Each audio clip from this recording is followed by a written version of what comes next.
నమస్తే, welcome to you. మనతో ఉన్నారు సీనియర్ జర్నలిస్ట్ ఎం సుందర్ గారు. సార్ నమస్తే. నమస్తే అండి.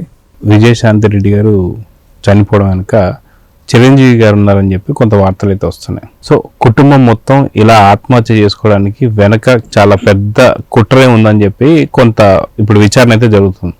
సో చిరంజీవి గారు ఎవరో గారు వాళ్ళ తమ్ముడు అని చెప్పి కొంత వార్తలు అయితే వస్తున్నాయి. ఇప్పుడు బ్యాంక్ లావాదేవీలు కూడా చెక్ చేస్తున్నారని చెప్పి. సో ఎటు తిరగబోతుంది ఈ యొక్క విషయం అంటే ఏం చెప్తారు? అంటే ఒకటండి, పోలీసులకి ఇంతవరకు వారం రోజులు అయినా కానీ ఇది జరిగి 37 తారీఖు నైట్ జరిగింది. ఇంతవరకు కూడా ఎటువంటి క్లూలు దొరకల. ఇప్పుడు మొబైల్ చూశారు, ల్యాప్టాప్ కూడా ఇంకా ల్యాప్టాప్ చూశారు తెలియదు, కానీ మొబైల్ వరకు అన్నీ చూసుకున్నారు. లాస్ట్ కాల్ మాట్లాడింది వాళ్ళ తమ్ముడితోనే మాట్లాడింది అనేది నిర్ధారణ అయింది. సీసీటీవీ ఫుటేజ్ కూడా రోజుకు ఒక సీసీటీవీ ఫుటేజ్ వస్తుంది. ఆ ప్లాట్ఫామ్ మీద తిరగటం కానీ అవన్నీ కొత్త అవన్నీ వస్తున్నాయి. చాలాసేపు అక్కడెక్కడ తిరిగారు, వాళ్ళని ఎవరైనా ఫాలో అవుతున్నారనేది కూడా చూశారు. అలాగే పార్కింగ్ స్లిప్ మీద వెనకాల సూసైడ్ నోట్ రాశారని చెప్తున్నారు. కొంతమంది సూసైడ్ నోట్ అసలు స్టేటస్లో పెట్టారని చెప్పి చెప్తున్నారు. ఒక పెద్ద మిస్టరీగా ఉంది ఇదంతా. సాధారణంగానండి ఇట్లాంటి విషయాల్లో ఆర్థిక లావాదేవీలనే కారణం అవ్వాలి, అక్రమ సంబంధాలన్న కారణం అవ్వాలి, లేదా డబ్బులు ఇచ్చి మోసపోయి ఎవరో ఒకరు మోసం చేయడం వల్ల అది ఆర్థిక లావాదేవీల్లోకి వస్తుంది. అది కూడా ఇలాంటివన్నా జరిగి ఉండాలి. ఇప్పుడు ఈ విషయాల్లో వాళ్ళ ఆయన చెప్పేది ఏంటంటే అందరూ మంచి వాళ్ళే అని చెప్తున్నాడు. వాళ్ళ ఆయన కూడా దుబాయ్ నుంచి వచ్చేసాడు. ఆయన ఏం అనుమానం వ్యక్తం చేయట్లా. ఇప్పుడు ఏమన్నా చెప్తే వాళ్ళ ఆయనకి చెప్పుంటే వాళ్ళ ఆయన మాట్లాడతారు. అది జరగల. వీళ్ళే మదన పడిపోయి ఎవరికి చెప్పుకుంటే కొంత ఒత్తిడి తగ్గుద్ది. ఈ జరిగిన విషయాల్లో లావాదేవీలు చెప్పకపోవడం, వాళ్ళు మోసం చేయడం జరిగింది ఏదో. లేదా బలమైన కారణం లేకుండా ముగ్గురు చనిపోవడం అంటే మామూలు విషయం కాదు.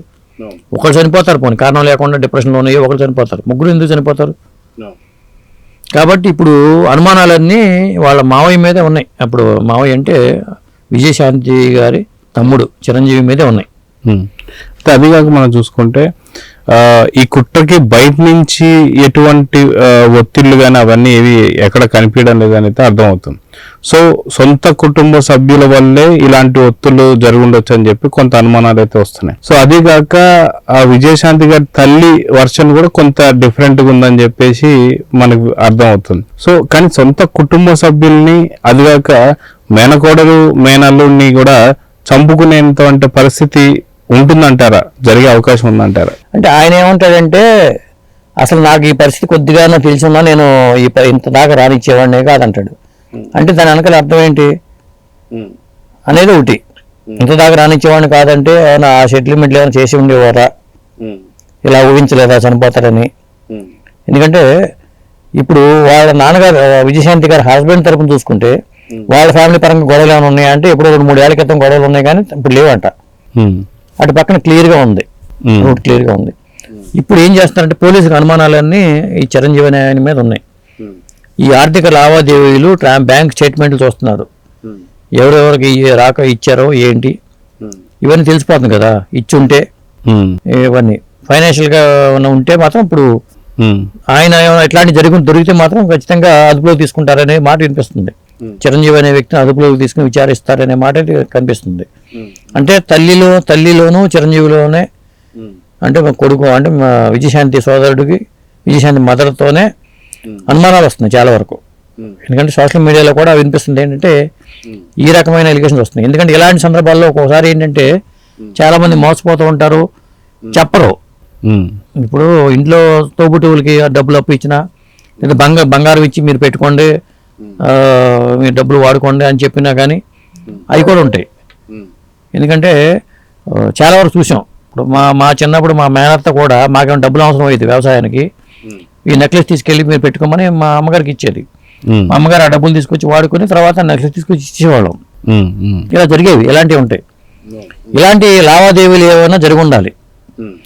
అవి భర్తకి చెప్పి ఉండకపోవచ్చు, అవి అడుగుతుంటే రాకపోవచ్చు. ఇలాంటి అంశాలు అయితే కనిపిస్తున్నాయండి. బలమైన కారణాలు అయితే ఇవే కనిపిస్తున్నాయి. అయితే ఎందుకో తెలియని ఒక అనుమానం ఏంటంటే ఎదిగొచ్చిన కొడుకు, ఎదిగొచ్చినటువంటి కూతురు కూడా వాళ్ళకి చాలా చిన్న పసిపిల్లలు అయితే కాదు, వాళ్ళు దాదాపు ఆ ఏజ్ లో ఉన్న పిల్లలు కూడా ఎందుకని ఆ ట్రాప్ లోకి వెళ్ళారు. సో వాస్తవానికి ఏంటంటే ఏదైనా జరుగుతుంటే తల్లినే కాపాడాల్సినటువంటి ఒక సిచ్యువేషన్ ఉన్న కూతురు కొడుకు కూడా తల్లితో పాటు ఎందుకు వెళ్ళారు, ఎందుకు ఏం జరిగింది అంటే పిల్లలకు కూడా తెలిసే ఈ విషయం జరిగిందా అంటే ఏం చెప్తారు? అంటే తల్లికి నచ్చ చెప్పి లాక్కు రావచ్చు అనే ఉద్దేశంతో వెళ్ళారో అనిపిస్తుంది. కానీ వాళ్ళు కూడా మరి ఫాలో అవుతూ ఉన్నారు, వారించారు అనేది 2-3 సందర్భాల్లో అంటున్నారు. మరి ఒకవేళ తల్లి వెళ్ళిపోతున్నప్పుడు ఇక తప్పని పరిస్థితుల్లో వీళ్ళు కూడా అది ఒక ఇబ్బందికర పరిస్థితి వచ్చి మళ్ళీ వీళ్ళు ఫేస్ చేయలేవనే భయం కూడా కలిగి ఉండొచ్చుగా, అది కూడా ఉంటుంది. కానీ వీళ్ళు ఏదైనా కానీ నాకు కన్విన్స్ చేసింది అనేది అర్థమవుతుంది ఆవిడ, నాకు తెలిసినంత వరకు కూడా. ఎందుకంటే ఈ మధ్యకాలంలోనే మా ఫ్రెండే ఆయన భార్య కూడా చనిపోయి సూసైడ్ చేసుకుంది. వాళ్ళ ఇంట్లో కూడా సేమ్ ఇలాంటి కేసే. వాళ్ళ ఇంట్లో కూడా సోదరుడికి తల్లికి ఆవిడ డబ్బులు ఇవ్వటం, వాళ్ళు ఆ డబ్బులు ఇవ్వకపోవటం, ఈవిడ డిప్రెషన్ లోనవటం, ఆ నేపథ్యంలో వెళ్ళిపోయి ఒక చెరువులో పడి ఆత్మహత్య చేసుకోవడం జరిగింది. అంటే ఇలాంటి సందర్భాల్లోనే జరుగుతాయి. అది భర్త కూడా తెలుసు కాబట్టి, భర్త కూడా తెలుసు ఇక్కడ, కానీ తెలియకపోవచ్చుగా. ఇక్కడ ఆయన దుబాయ్లో ఉన్న ఆయన చెప్పు ఉంటే మళ్ళీ వద్దంటారేమో, ఎందుకు వచ్చిన గొడవ, అప్పుడు మళ్ళీ ఈయన బయటపడ్డు అనే ఉద్దేశం కూడా కావచ్చుగా.